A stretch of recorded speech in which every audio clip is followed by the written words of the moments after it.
आकाशवाणी मध्य प्रदेश से प्रस्तुत है प्रादेशिक समाचार।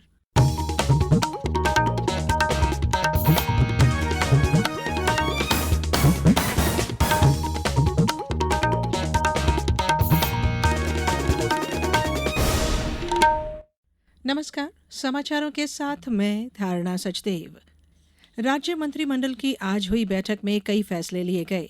बैठक की अध्यक्षता मुख्यमंत्री डॉक्टर मोहन यादव ने की। बैठक में मेडिकल कॉलेज के असिस्टेंट प्रोफेसर की आयु सीमा 40 साल से बढ़ाकर 50 साल कर दी गई है। मंत्रिमंडल द्वारा लिए गए फैसलों की जानकारी देते हुए उप मुख्यमंत्री राजेंद्र शुक्ल ने बताया कि किसानों की सुविधा के लिए 254 नगद नए उर्वरक केंद्र खोलने की स्वीकृति दी गई है।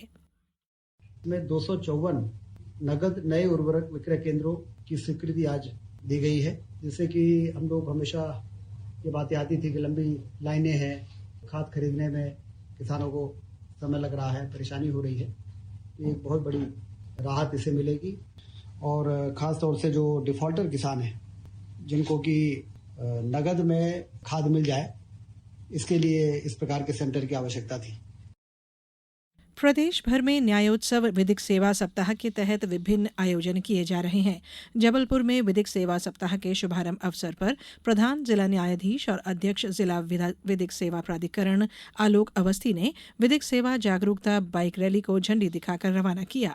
आगरमालवा में विधिक सेवा सप्ताह की श्रृंखला में सोमवार को जिला जेल विधिक शिविर आयोजित कर व्यवहार न्यायाधीश वरिष्ठ खंड वरुण कुमार शर्मा द्वारा जेल में निरुद्ध बंदियों को बंदियों के अधिकार और यूटीआरसी योजना सहित महत्वपूर्ण न्यायिक निर्णय की जानकारी दी गई।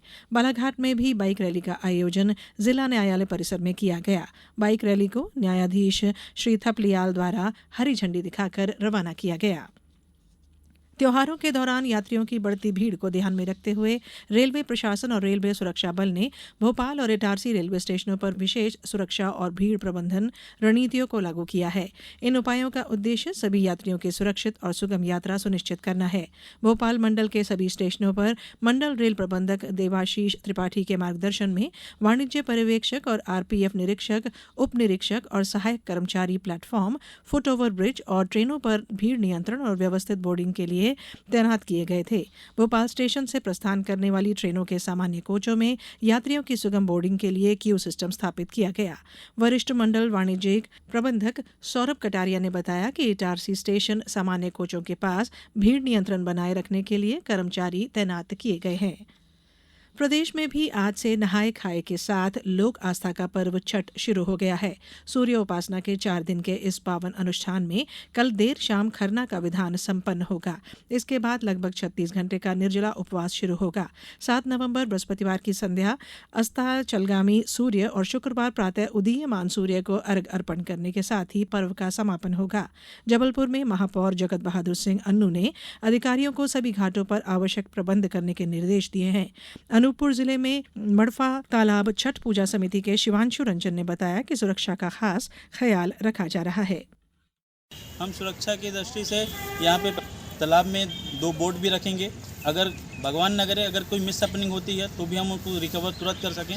इन सब चीज़ों के साथ पुलिस बल से भी हमने सहयोग प्राप्त किया है और नगर पालिका से भी हमने सहयोग प्राप्त किया है। इन सभी का सहयोग से हम सब तैयारी करके सभी की सुरक्षित तरीके से छठ महापर्व को बनाने की तैयारी में जुटे हुए हैं। अब कुछ समाचार संक्षेप में। जबलपुर में राष्ट्रीय जलवायु परिवर्तन और मानव स्वास्थ्य कार्यक्रम के संबंध में कलेक्टर सभागार में कार्यशाला आयोजित की गई, जिसमें जलवायु परिवर्तनों के कारणों और उससे मानव स्वास्थ्य पर पड़ने वाले प्रभावों के संबंध में विस्तृत जानकारी दी गई।